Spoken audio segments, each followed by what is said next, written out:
Hello everybody, how you guys doing today? I'm gonna do a live with one of my friends. Her name is Fonda Sloan, Mood by Fonda, or Mood by Sloan. Well, I'll let her introduce herself and her information that she has. Yeah, she's here right now. Let's bring her in.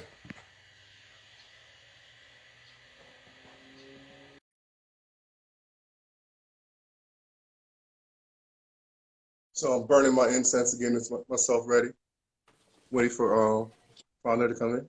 Hello, little lady. How are you? I'm well. How you doing tonight? I'm well. I can't complain. I got my incense burning. I got my protein shake. And I have lots of questions Okay. for you. Okay, I'm ready All for right, you. so let's get started with all this. Hello, everybody. My name is Greg Graham. I'm the AVM superhero. And what I want to do is bring some light to the caregivers for stroke survivors. I think for me, they are unsung heroes. Everybody always think about the stroke survivor and what actually happened to the stroke survivor, but never pay attention to what happens to the caregiver. So I asked one of my friends that I know. She's from my hometown of Spring Valley, New York. She lives down here in Atlanta, Georgia. And I asked her if she could come on and give me some insight on how it is to be a caregiver, what people don't know or understand, and what people need to know. So first of all, I would like to thank Fonda to my show. Hello, Fonda. How you doing today? I am well. I am well. Getting myself situated and positioned. Oh, she got the AVN superhero shirt on. Actually, Fonda is one of my winners for my caregiver basket. She was our second winner. She was the winner for the month of October.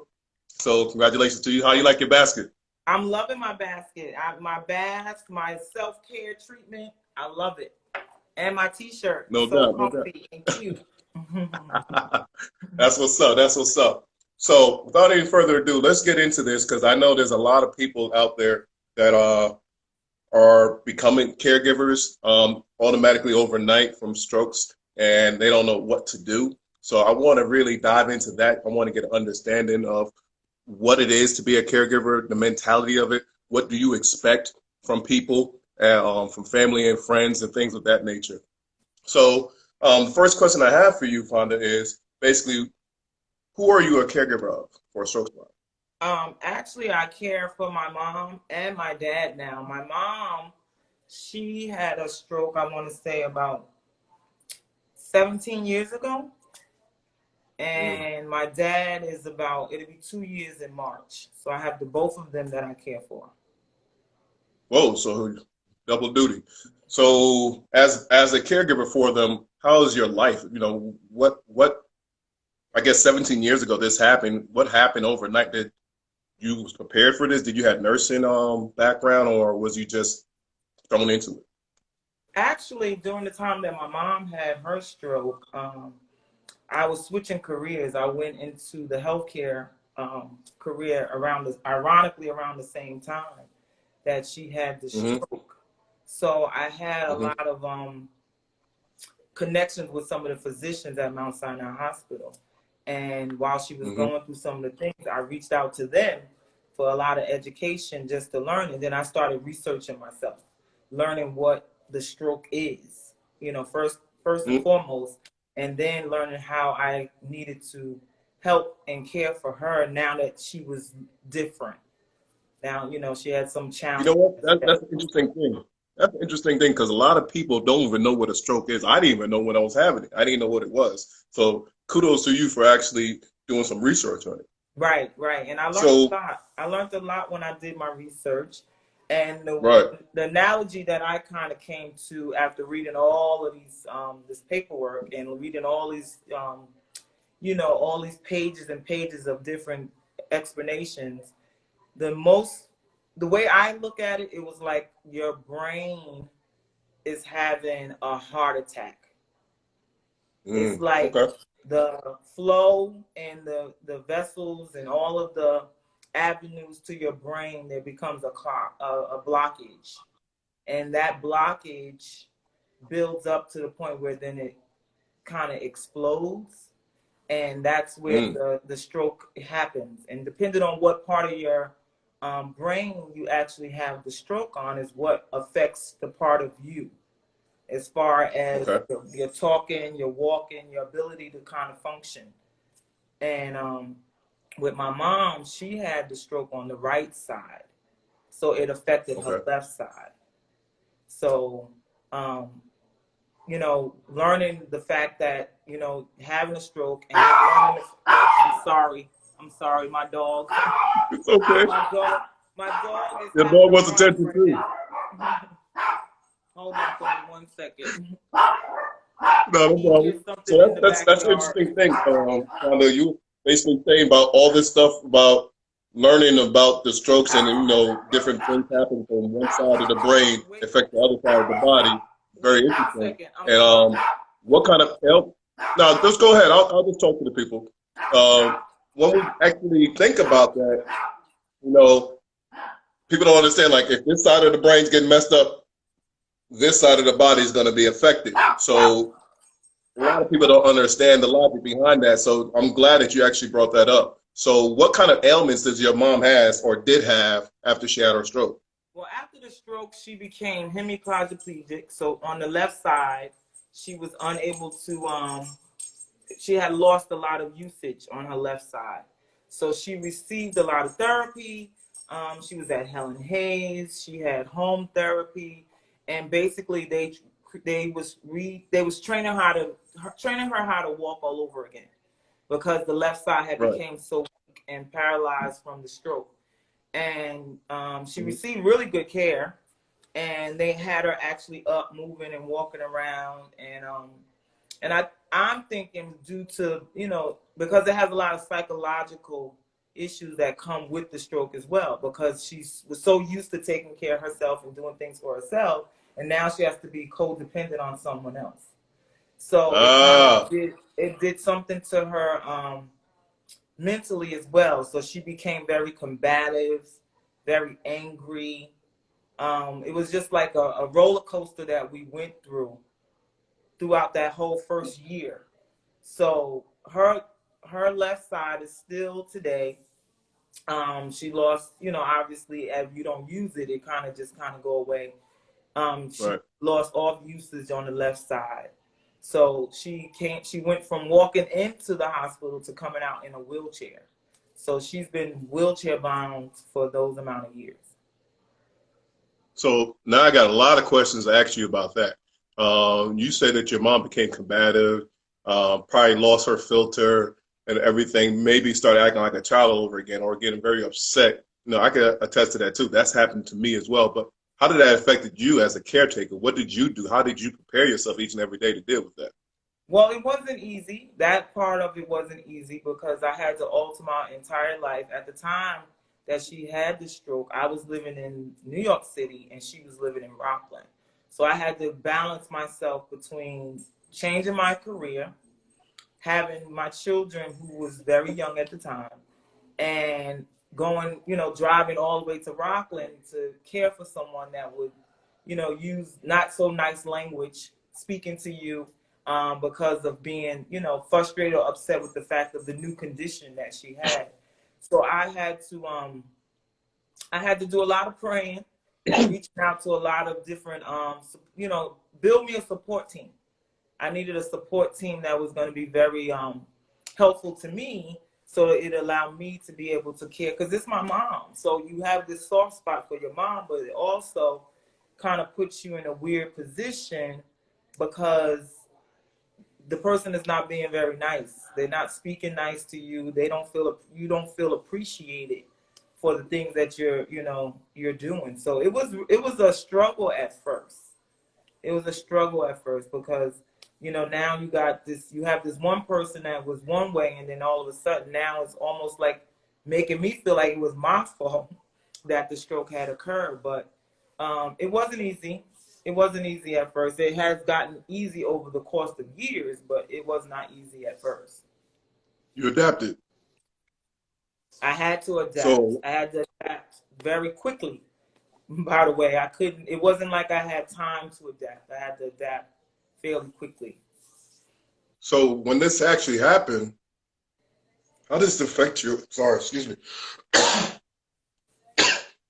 How does it affect your overall life, like your social life, your career? You know, how did that affect you when your mother was home? She used to take care of things, do things on her own. Now, all of a sudden, you have to be that person. How did that affect your life?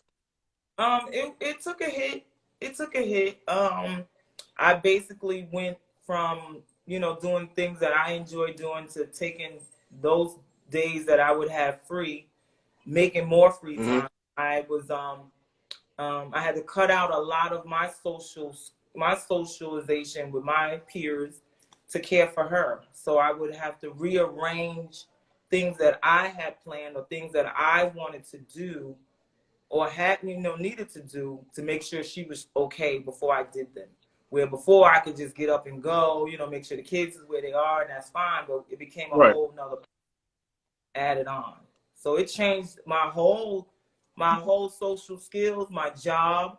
I had to take time off from my job to make sure she was situated because where she was living before she had the stroke, there were stairs. So she now could not walk up the stairs anymore. So we had to change our whole living situation. And I used to have to shop for my house and her house when it was time for grocery shopping. So I had to evolve into this person for her. So I basically became what she needed in whatever, in any aspect. I had to become that person. So, just so people can get clarity, because I'm not sure everybody knows the difference between New York City and Rockland. What's the difference of that actual space that you're talking about here, that you actually be in two homes? And how long was you doing that for? Uh, yeah, actually, I was living in New York, in Harlem, and I was there. It's probably about 30, 35 minutes from Rockland. So that's like the Okay. suburb. Rockland County is the suburbs of New York City. So I was Okay. living in Harlem with a full family. I had a husband at the time, two children. My children were small. And then I had my mom and my dad living in Rockland, which was like 30, 35 minutes away from Harlem. So I had a job, friends, everything stationed in Harlem. And when Right. this happened to my mom, I had to then balance both households. I had to balance the kids because they were in school and had social things that they had to have done. And luckily, the dad kind of stepped in and took on all of that. So, and then I would go to Rockland to make sure that the doctor's visits, the house was full of food. It was just, I was two people at one time for a number of years. So that a lot of the stuff that you're saying to me is completely foreign because it was my wife that was my caregiver, and that was actually a strain on our relationship. So with your marriage, I don't know if you want to talk about this or not, but was that a strain for your husband and you being a caregiver for your mom, and you had to give her so much attention? At the time, when it first originally happened, um, he was very understanding, obviously, and he kind of just took on the kids and didn't even pressure me about it. But as time went on, and I think I just took on this role and didn't even realize that now we're 6, 8 months, 9 months into this new role, and I didn't even think, like, oh my goodness, I have totally been neglecting this part of my life because Right, it's my right, mom, and right, no one wants to compete with someone and their mom. So it wasn't like, it was, I seen the hardship that it caused, but I don't, he never really made me feel like there had to be a choice. But there was a time where then I had to say, let me bring in other people to help me care for my mom. That way I can now start to pick back up where, on things that I was doing for myself. So it did make me notice that I needed to bring in other people to kind of help me right. maintain her and not try to Well, be I- that I'm person. I'm glad you brought that up because a lot of times people automatically assume, well, someone had a stroke, okay, boom, all right, they're better now, or they're the best they could be, and they're situated, they're good. But that's not the case. You're basically telling me here that, hey, I didn't realize this is going to be taking so much of my time, so much of my effort, and you probably didn't realize it's going to probably be for the rest of your life that you'd be doing this. Um, that you brought in other people. I think a lot of people see just the person that had a stroke, they come back home, they're good. Okay, I don't have to worry about that person no more. I don't have to visit that person no more. I don't have to help out the caregiver no more. What do you say to that? Well, that is a misconception, because here we are, um, 18 years later, 19 years later, and I'm Right. still caring for my mom. So That's crazy. I'm grateful. I'm grateful that, Right. she's still amongst us, but 18 years later, and I'm still taking care of my mom. So it's a commitment, a lifelong commitment. And when it comes to the outsiders trying to get in, if they can't understand that that's the priority that I have, because now my children are grown, where we went from my children being small to now they're grown. So it's like Right. I'm here, and we're still, and now they're involved. Now they help. Now they pitch in. So Right. I don't make them feel like it's an obligation for them, because this is the choice that I have made to care for my mom in my home. And I don't make them feel like, I don't want her to be a burden to them. So I don't make them feel like it's a obligation of theirs. But we all do chip in. But it's a lifetime commitment. It doesn't go away. And in her situation, because she is confined to a wheelchair, it just makes it a little bit more difficult, because you have to have transportation, you have to have your house set up for the wheelchair. So it's a real change. It's not like you just come home from the hospital, you had a stroke, and that's the beginning. Coming home is the beginning. Coming home is the Yeah, it's beginning. like Because when having you're a in the baby. hospital, you Pregnancy have is a long everything time. you need there. But when you Yeah. come home, you got to try to mimic what you had in the hospital at home, Oh. Well, which can be a let's drill down challenge. to that. That's pretty interesting. Let's drill into that. I like that. I like that thought. So a lot of people, I get a lot of people talk to me about, hey, my husband or my wife just had a stroke. I'm in the hospital, blah, blah, blah. And I'm like, well, you need to prepare yourself for when your husband or wife comes home. So explain to us in the United States what happens when you get your patient or your loved one back to your house as a caregiver. Do you still get the medical attention that you're supposed to get? Do you get a caseworker, things like that? What happens? Well, when you first get home, when you're leaving the hospital, there is a social worker that kind of help you transition them home. But once you get home, you pretty much you're left to try to figure these things out, because you're not in the hospital setting anymore. So what I Right. did was I reached out to my mom's insurance company to find out what all she's qualified, or what would she be covered for, because they go by per calendar year. So if you exhaust Right. your home health aid within that time, then you're just on your own pretty much.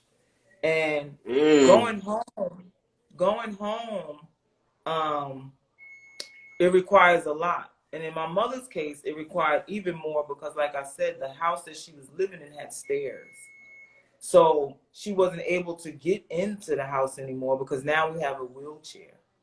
And then I had to go around Rockland County to find housing now for a person that has a wheelchair and needs to get into a house.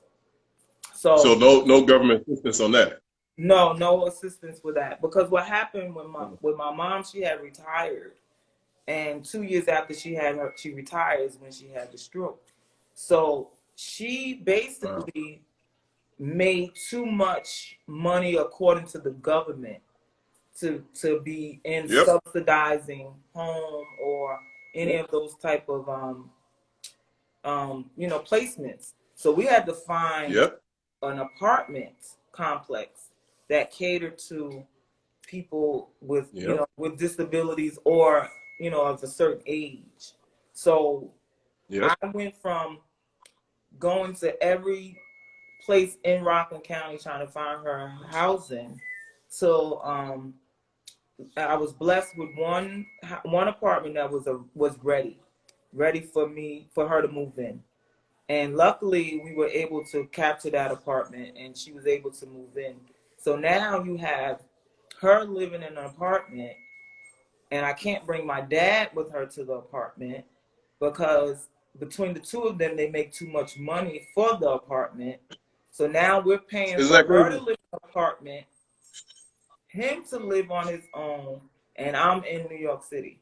So I'm basically balancing the three of them, the two of them plus myself and two kids, um, throughout the course of all of this. So her having a stroke just really changed everyone's life. It just wasn't Right. my life and her life. It was the kids, now my dad, and it just really, really put us in a position. But we adapt because what she did was she stayed in an apartment for a year, and then the apartment that she was originally in, they made it for her to be able to go back there. So they built a ramp, they tore down, space inside the house so she can actually go back there. So all that took place within the first year of her having a stroke. And And so basically, you're saying if she has insurance, she's okay. But if she doesn't have insurance, oh yeah, yeah, a big problem. yeah. Got you. And the fact is, and if you have insurance, you just gotta hope you're not exhausting those resources within per calendar year. Because if you exhaust those Right. resources within that year, You're then done. you have to basically wait until the next year to receive those services. Right. That's Right. basically how it So goes. let's change the angles a little bit. So you're saying that there's a lot of stuff that has to happen. She had her insurance and might have got exhausted, and then you had to physically come from New York City to go to Rockland, about 30 or 40 minutes away from your husband and your kids, to help out your mother to get a new place. You know, for me, just follow me for a second. For me, like when I had my stroke, I felt like there was like three stages that you have within your stroke. The first is like denial, like, man, I had a stroke. I don't know what's gonna happen. Da da da da da. And then you get to a next stage of like, okay, I accept that I have a stroke. What do I do next? And then after that, you really become enlightened of whatever your new life is going to be, and that's what you're going after. So I'm asking you, as a caregiver, do you go through those particular stages? Are there different stages? Like you keep on saying in the first year was like that, first year was like that. Is there like different stages for your mentality for you as a caregiver? Absolutely. Um, when it first happened, that was stage one, I guess, and that lasted for about a few months because it was all about every time I went to the hospital to see her, I was expecting the person before the stroke. So I think it was Mm-hmm. denial for me at first. So I went through that denial period for a minute. And then I went from the doctors telling me this is what it's going to be to not believing that that's what it's going to be. And then it Mm-hmm. went to, after I denied it, then I went through, I was kind of angry. And my anger led me to like, I was there with her going and doing everything I needed to do, but I was kind of angry that once I started to read up on the stroke and find out what it was all about and things that could have Yeah. been preventative, I became angry. And then Right. after the anger, I started to feel sorry.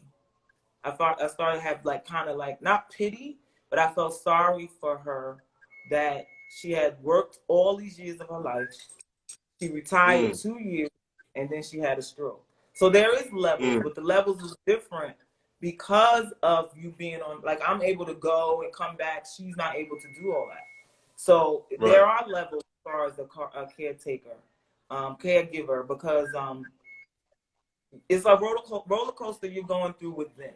It's just that the ride is not fun. It's not a fun ride. It's just we're on this roller coaster and we're hitting all these different avenues. So yes, there is absolutely there's different avenues of I felt a little depressed sometimes. A lot of nights I cried, um, and it was just at first it was a blur. It's like it was like an absolute blur. So there are Yeah. levels. There are levels to being a care giver, and then it's your mom. So it's like the person that Even you worse. go Yeah. to for everything that you need is now looking for you to give her everything that she needs. So I knew the roles will reverse once in my lifetime when you have your parents, but I didn't know the extent, and I didn't know I had to get it that quick. Like I had to get it real quick. The So next day. yeah, basically, Yeah. basically, Yeah. basically. So is there any help for caregivers? Like you said, depression and things like that. Is there any like groups or therapy that you had to go to, or someone prescribed for you or subscribed to you? Well, basically, no one never approached me and told me that there were a lot of things out for caregivers. I basically, Right. funny you asked me this because stop it. Within the last month, I've just been taught that there are a lot of caregiver come on. There's Zoom calls now that you can actually sit and Right. talk to a lot of people that are doing it. There is actually when before COVID, there were trips that you go on together. Like so, there are avenues that I just learned of that I did not Right. know of before. I was just utilizing my friends. I was just utilizing them, and we basically, I would take a moment and have some fun and let loose a little bit. But now I know that there are avenues where it's just everyone that is there is actually caregivers, and they have book That's clubs important that you too. can join. I didn't know none of this up until a month ago. I met this nice young lady, and she's a volunteer at a program that offers all these different things for caregivers. So, Would you mind sharing that information? oh, absolutely. The name of the company is called Longleaf. It's here in Georgia, and Okay. basically it's part of a hospice program. And I learned a little bit Mhm. about hospice because through the stroke area, my mother has had so many different ailments that came after the stroke. Because through the Yeah. stroke, the seizures was like the stroke's friend. So you have the stroke, and then what Yeah. I've learned is seizures is the friend to the stroke. So she Right. went through the stroke, and now she's going through the seizure part of it. So the seizure part has kind of caused, a little more issues than the actual stroke, right? Because you have the stroke, you learn how to control the stroke, you got that all under control, and now here comes seizures. So although she had the stroke, it doesn't stop there. So that's why the eating habits and the different things that we had to do, it really matters because now we're at the point where she's experiencing the seizure. So I was taught that there are caregiver functions. There's a lot of support for caregivers because it's a job that sometimes go unnoticed. And there's a Who you world out telling? there that's for caregivers. Who you telling? That brings up the reason why I made up that caregiver basket, because I saw the anguish and the distraught that my ex-wife was going through, and I couldn't take it anymore. I can imagine, anybody that's a caregiver, they have to go through this stuff and their life completely changes. I've spoken to some people and they said, I got so depressed I felt like killing myself. I'm like, wow. But Yeah, no, I guess it's that I've real never gotten that because, far. no, I hear you, but a lot of people have, because Yeah, it's a no, lot of and I stress. And totally like, can see why. I can see why. yeah, I can see how someone yeah. can feel like that. So what do you say to like your friends and people that gonna watch this from here or on YouTube, that if you know somebody had a stroke, what should you do as a friend or a family member to help out? What a Well, suggestion. I say definitely check on your friend. Definitely check on your friend. Um, know your friend enough to the point where you show up. Show up in any kind of way. Even if it's just, coming over to the house just to release them of 40 minutes of just laughter, 40 minutes of just Right. reminiscing about things that has happened, just to kind of bring some normalcy to their lives. So Right. I just think reaching out, making sure that they're okay, knowing them, because sometimes they're not going to tell you that they're okay. They'll say, yeah, I'm fine, and you really know that they may not be. So it's basically checking on your friend, show up, be consistent, and understand that there is that they're dealing with a lot. They're dealing with a lot, and they may not share everything that they're dealing with, but know it. Know that they are, and you know, just be consistent with checking on them, making sure that they're good, taking those 40 minutes, give them a phone call, just to kind of break up the monotony of just them taking care of this, of the patient or of their parent or their loved ones, and just bringing some kind of sense of balance back to their lives. And that way, when they're having those moments that they're like rage, that they know that they can depend on you. They know that they can call you. There's no judgment zone, and just being there for them. So I would tell anyone that is caring for or their parents is still with them, get more involved in their health care. Go, like, Okay. if I could do anything over, would be me like popping in with my mom at her doctor's visits, pre-stroke, Very important. Very pre-stroke. important. Because what they don't do is they don't want to tell you what it is the doctor's telling them. So if I'm in the room with her and the doctor's saying to her, your diabetes is not under control, or this is not happening.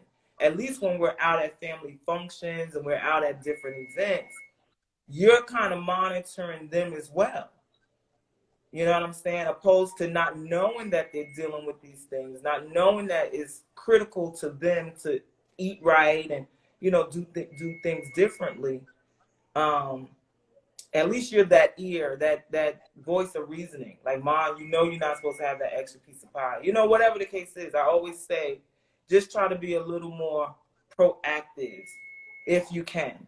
Because, my mother was very strong with it. So she wasn't going to let you, just go with her to the doctor. But if you have the opportunity to do those type of things, in my mom's case, that's one of the things that I would have done. I would have liked to have been a little bit more proactive. And I think what happened with her also is once she retired, she kind of relaxed.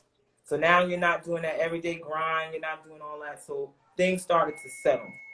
And then that's when I think it kind of just, interrupted her day to day. So I would just say try to be proactive with the caregiving of your parent. Because if not, you're going to end up caregiving anyway. So you might as well try to be a little proactive. Okay.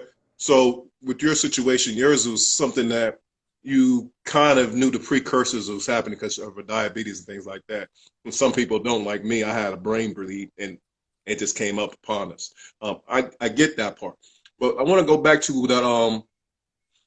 Your friends and families trying to be consistent with you. A lot of people have pride, like they don't want anybody helping. They think they could do everything on their own, and what type of things can you do for that type of person? Do you think you should just come over and just bring over a meal or try to help clean up the house?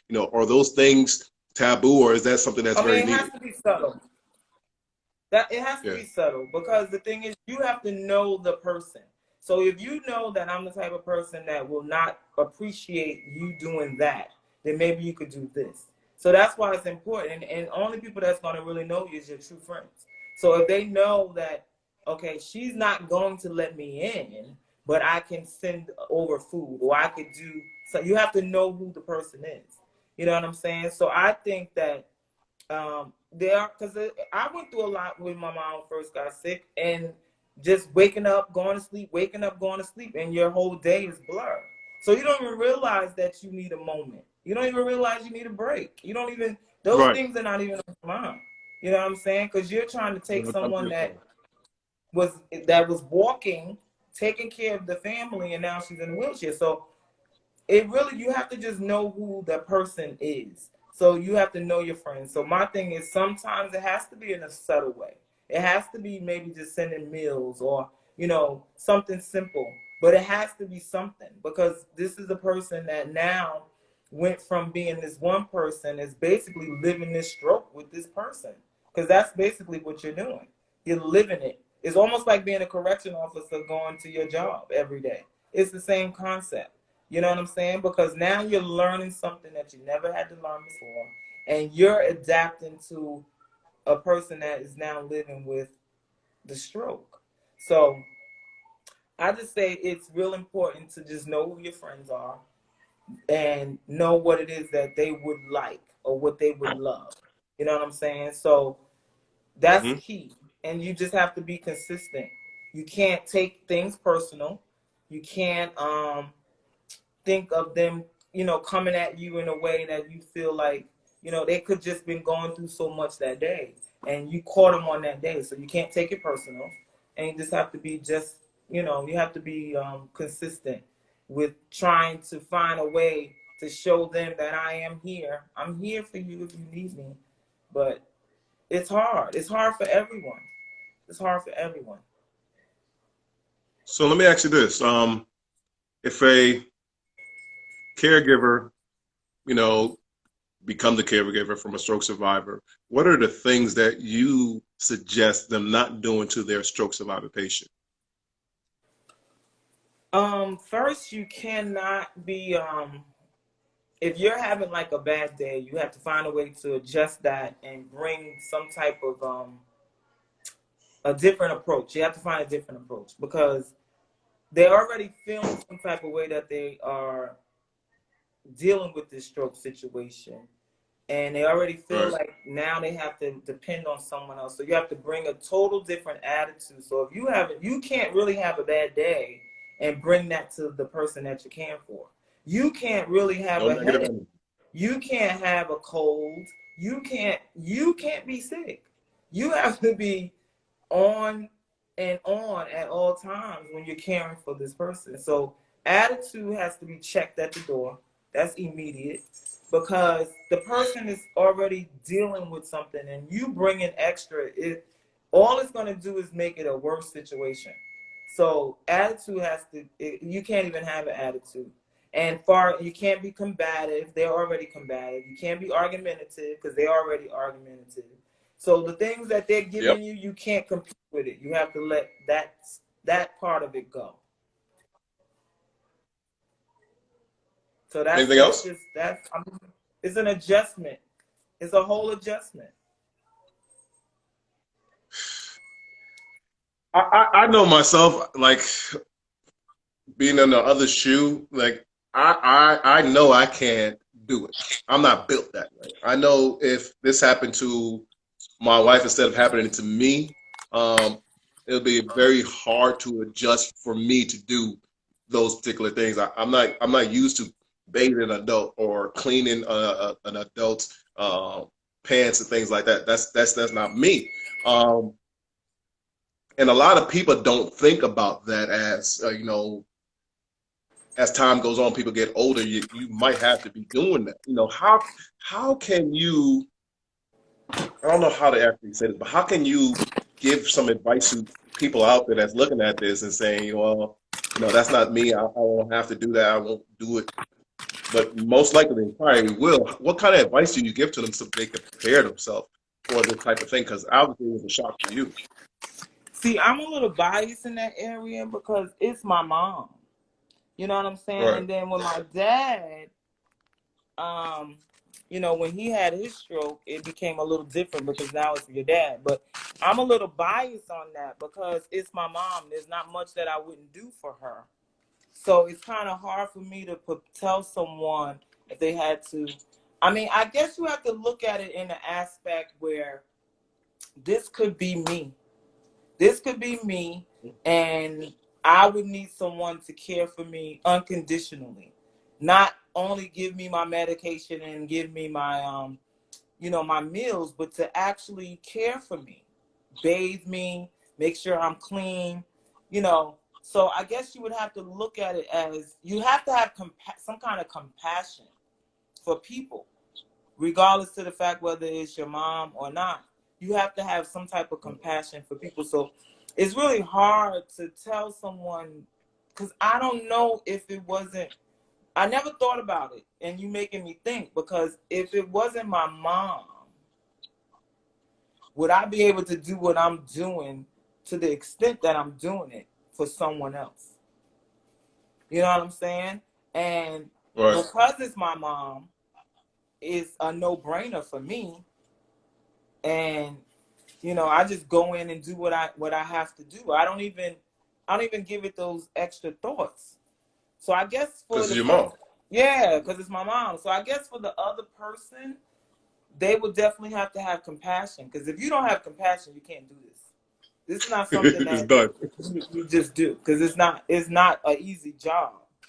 It's a very No, it's hard not. job. So you No, have it's to not. think You're of right. it in that aspect. Because you know, when my dad had his stroke, he could still move. He could still walk for himself. He could still do a lot of things for himself. So his didn't affect him as much as it did my mom. So with him, when he first came home, I didn't know the extent of everything. So I was doing a lot more for him than that I basically needed to at the time, because he could do a lot for himself. So I learned that as we went. So our roller coaster was a little different, because he's Right. still able to clothe himself. You know, I still have to prepare the meals and, you know, do the medications and things like that. But as far as the things, it's not to the magnitude of my mom. But what I did learn with my dad is I didn't have a problem bathing him either. You know what I'm saying? So that taught me a lot about myself, because I didn't know if I could do that. You get what I'm saying? Because your Mm-hmm. dad, your mom is different. It's the same, but Mm-hmm. it's different. So Right, right. I would tell anyone that had to deal with that, that's not someone, like if you took on a job and you're going to this job to take care of a person that just had a stroke, you have to have compassion for people in order to do that. Right. Because you have to have patience, total patience, because you're looking at them like turn over and they can't turn. You're looking at them like move. They can't move. So you're expecting them to do things that come to you naturally, and they just can't do it. So you have to have the patience, and you definitely have to have compassion in order to do it. But as I think about it now that you asked me that, it's my mom, so it's a no-brainer. But I'm like, would I be able to do this in a capacity for someone else? And I guess if it was like my children or something like that, but I don't know that. I don't know if I could do what I do for my mom for someone else. I can coach and help get the direction that they need, but I don't know if I guess I could if I had to, but I don't know. That's a question that I never even thought about. I never thought Mm. about it. Like, could I care Yeah. for, you know, because when it's your mom, you just jump into pilot mode. You just You know do what it. I'm saying? You just do it. And you just do that. I get that completely. And for me, like with me, like I had three caregivers. I had my ex-wife. That didn't work out too well because I just we had issues before, so that carried over, and that same issues was still lingering. Right. Then I went with my sister, and my sister wasn't really prepared for it. She looked at me as, "Oh, you're Greg. You could take care of things. You always take care of things. I could come to you." I'm like, "No, you can't. I'm not that same person anymore." Then I had my mom. My mom used to work in a nursing home, and she retired right probably like 2 months before I had my stroke. And she also did OT. She assisted in OT, so she knew how to take care of me. So you could tell the difference. Like without that, I know I'd be going crazy because Yeah. the person that's taking care of me couldn't really take care of me. And fortunate for me, I was able to move. But I do have a question for you when it comes to your dad. And a lot of times, people do this to me as well too. They're like, well, your dad doesn't look like or has the same type of ailments as your mom does. So a lot of things that he could probably do, your mom can't. And sometimes he probably doesn't do it. How do you handle that? Like, do you get upset with that, or do you let it slide and like you understand that he has some issues with his mind? You know what? I allow him. First of all, he just does me in. Okay, he does me in. So I allow him sometimes to get over with that. You know what I'm saying? Like I don't, I don't go there. Yeah, we go back and forth because we have a lot of similarities, but I let him win. I don't try to fight him on it. You know what I'm saying? Now, if I see, like, I have my dog, you might have heard the dog in the background. My dad would do everything for this dog. But then when it comes to him, he acts as if he can't do anything. So some days I'll say, I just watched you take care of rugby. You could do things for yourself. You know what I'm saying? So he does play on it. He knows how to play on it. You know what I'm saying? So some days, most days he wins. Okay, I let him win. He's 85 years old. I let him win. But some days I make him do things for himself because he needs to continue to do things for himself. Because being a man is different than a woman. With him, it's more of a pride thing. You know what I'm saying? It's more prideful. So it's like, I don't need you to do that for me. I can do that for myself. You know what I'm saying? So I step in a majority of the time because I'm going to make sure that he's good. But some days he wins. I let him win, even though I know he can do it. You know what I'm saying? Right. But I do it for him. I do it for him. I don't. I'm not trying to win the fight with him when it comes to certain things. But I know he could do the basic things. Like he still toilets himself. He could still change his clothes. Like he could still do those things. So if I have to do the other little stuff, I don't have a problem with it. But some days I say to him, you can do for the dog, because he makes sure the dog has food. He makes sure he has water. You can make sure you have water and you have food also. So sometimes we do get into those battles, but mostly I lose, he wins, and it's okay. It's okay. But I'm glad you have that attitude, because a lot of times people don't understand that. And as a man, I'm gonna tell you that there was times that, like, I know I could do it, but I just wasn't in the mood to do it. You know, my Right. mentality wasn't there. But I would be, like you said, he would take care of the dog. I would take care of, you know, a child coming or another stroke survivor calls me up and want to talk to me. I'll talk to them for hours. But after that, I'm done. Yeah. But you're not actually going out and saying, nah, you're being lazy, you suck, da da da, get up, get up, get up, get up. You basically let them win sometimes, but sometimes you got to force them and push them, and we appreciate it as a man being pushed. And I get that. As long as we don't get into a confrontation and argument, we're good. So I get that. Oh yeah, no, Pretty I'm good not. advice. Some days we do though. Some days we get into those arguments. Some days I'm ready for it. You know, some days I'm ready for it. So we get Yeah, into it, but he yeah, wins anyway. But the thing is, I like back to the point you were just saying. When it yeah. came to my mom, I felt like she was going through the same thing you were going through. That she just Okay, didn't feel like it no more. Like I don't feel like it. You know what I'm saying? Like right, I don't want to do that. You know what I'm saying? I right, want to lay here.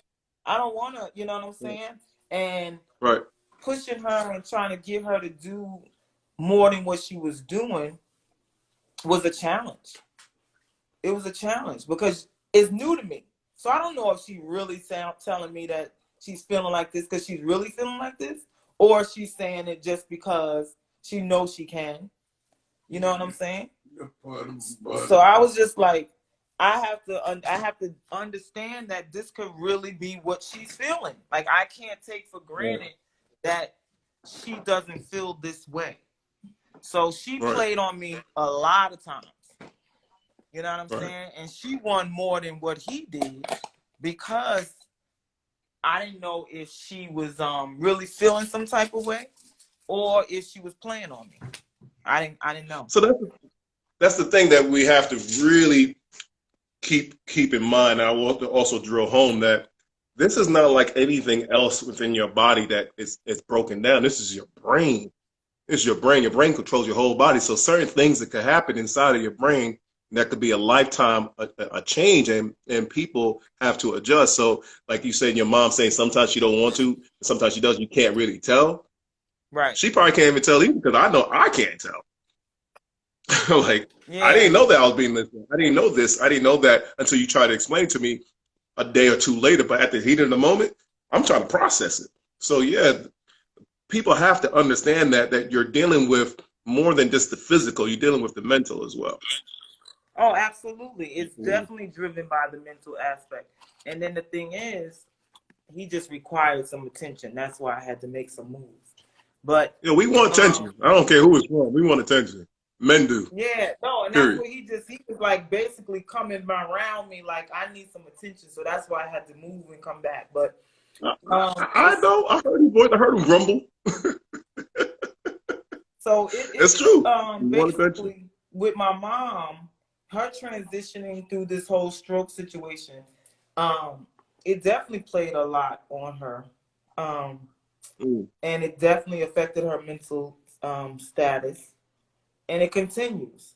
It hasn't just because she had the stroke that many years ago. She stayed at a level for about 10 years, the same level for 10 years, no changes, no anything.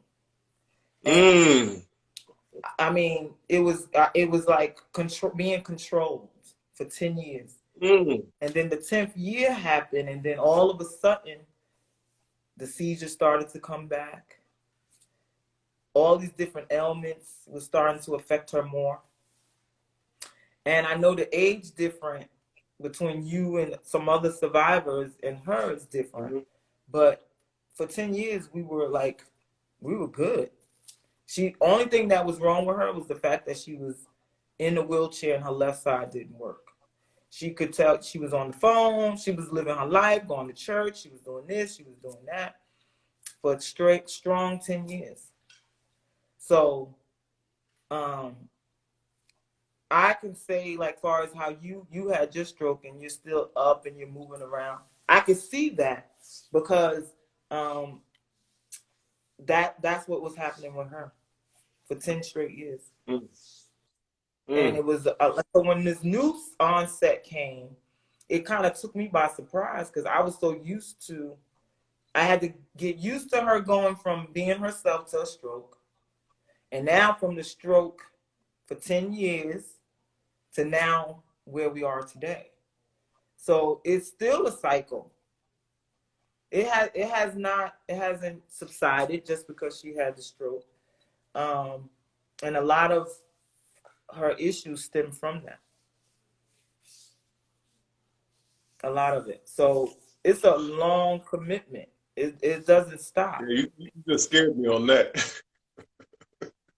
No, I'm not gonna lie, you it just could be scared because me of on the that. age. It could be because of the age and the fact that she had other comorbidities that was Right, part of it. See, yours came right, on differently. Hers came on. right. Hers was more preventative. You Yeah, get what I'm okay. saying? Because of her lifestyle, as far as the way she ate. My mom never smoked, never drank. I've never seen her do any of those things. So it had to be the onset of the way our community eats, the way we eat, and Fried what we chicken, eat, mac and cheese, a lot right? of And sugar. all of those things Got is contributing to the onsets of strokes, heart attacks, all of those things. So that's what I feel her problem was, because she had more than just that. You get what you. I'm Right, saying? right. So, and hers I were more do. preventative, because you can still eat the I get collard it greens, you can completely. still eat the stuff, but it's the way you eat it, how you prepare Right, it.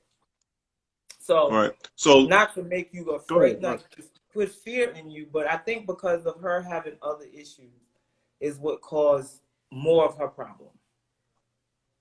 So, let's fast forward to today. You know, you have adjusted, you have got yourself, I guess, together with how you're dealing with your mother and your father with their strokes and their recovery efforts or their caregiving. What are you doing for yourself to make an income, to social life, things like that? How's your life right now? Well, basically, about a year and a half ago, I started my own business, and through that business, it kind of brings a certain release for me. It allows me to go out and do, before COVID, I was able to attend every vending event. So that allowed me to meet more people, become connected with a lot more people, and it gave me an outlet. When I'm Stop. designing, What is your business? What is your business? You saying vending event. What is your business? well, basically, I revamp and redesign clothing, everyday essential sweatshirts, t-shirts, camos, denims, things that we like to wear. I basically take it, revamp it, personalize it, and make it for that person.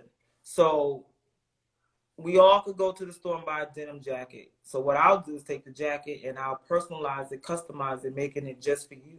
No one else will have exactly what you have. So when I'm in What's the that name of that? world, What's the name of that business? What are the names of that business? Before you go into your my story, let's plug that in. yes, Go ahead. name of my business is Move by Sloan, and Yep. I'm on Instagram, Facebook, and I have a website. And basically, when I'm in my designing mood, that's my escape. That's my escape. What I do is I prepare my mom and my dad for the day. I spend a lot of time with them throughout the day. But then it's like when you have kids and you put the kids down to bed, that's when my time starts. That's That's when me time. I basically Yeah, that's when I basically get into my room, I turn on my music, and I just get in a zone. And that allows me to escape the craziness of the day. And now with my mom having these new adventures with the seizures, and we're starting to try to figure this thing out, it helps me not to get into those stages that I was in when she first got sick. So I have a refuge right now, and the refuge is my business, and I enjoy doing it, and I also enjoy when I actually make something for someone and they receive it, and then they let me know how much they love it, and then when I see them in it, it just brings me extra joy. So right now my business is my refuge. Yeah, Moved by Sloan. I like this stuff because that's actually the first time I actually met you was probably like right after I had my stroke, and you made a shirt for my daughter. I really appreciate that. That was pretty cool. Right. She wears it a lot too. Um, Thank you.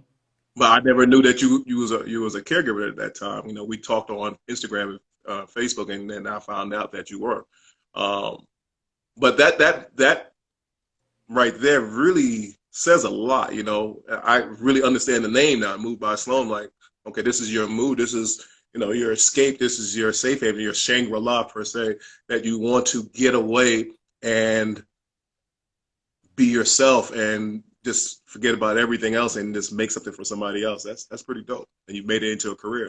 That's pretty dope. I like that. No, it's yeah. So Go ahead. go ahead.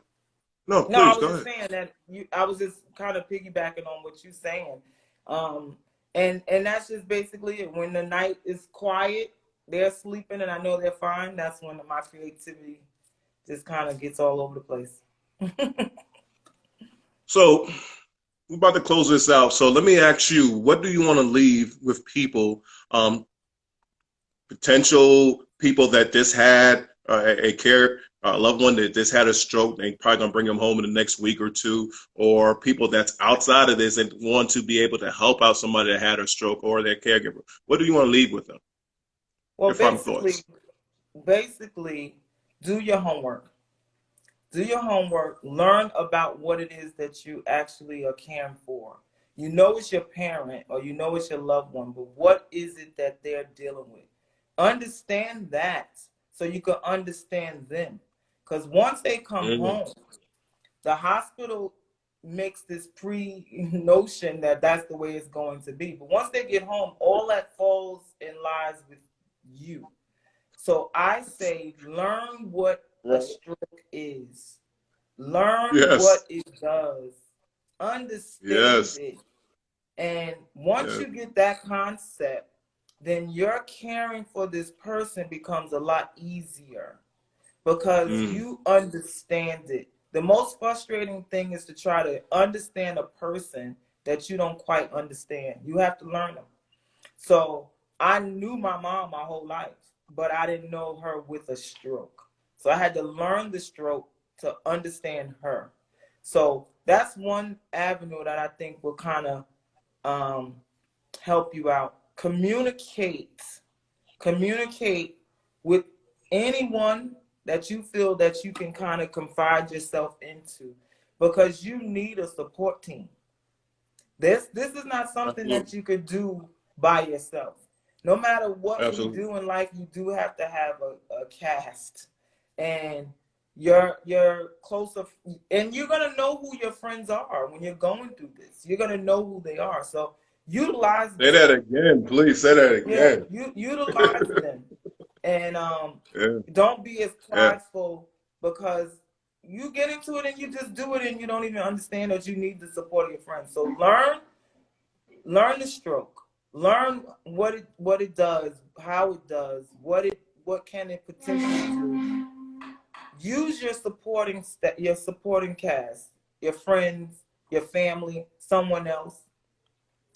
One of my cousins told me when my mom first had her stroke, he said to me, you know you in this by yourself, right?